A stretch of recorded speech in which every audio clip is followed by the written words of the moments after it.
Hello and welcome to Mr. Walton's physics lessons. In today's lesson we'll be looking at density from the particle model of matter topic of GCSE Combined Science and GCSE Physics.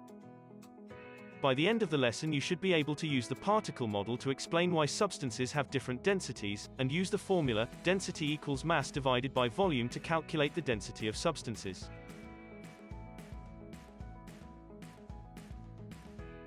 The particle model of matter shows us how the particles in a substance are arranged. The density of a substance is a measure of how close its particles are to each other. The particles in a solid are very close together, while the particles in a gas are spread far apart.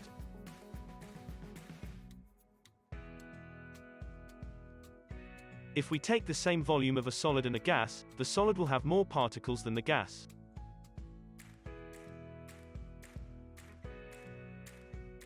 In liquids, the particles are still very close together, but their irregular pattern means they have some gaps in between them. This means that liquids tend to have lower densities than solids.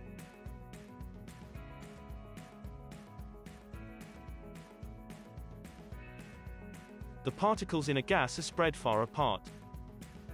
This means they can be squashed closer together, so gases can be compressed. If a gas is squashed, as the number of particles stays the same, the mass must also stay the same, but the volume is smaller, so the density would be increased. Density can be defined as the mass per unit volume of a substance.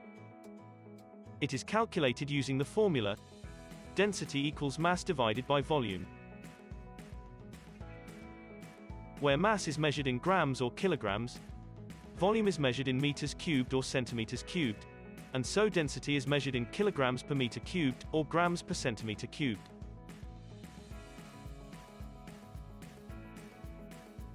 In this example question, a wooden block has a volume of 0.027 meters cubed and a mass of 13.5 kilograms.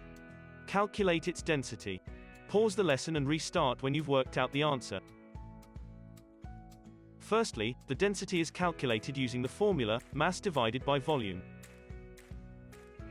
13.5 divided by 0.027. This gives a density of 500 kilograms per meter cubed.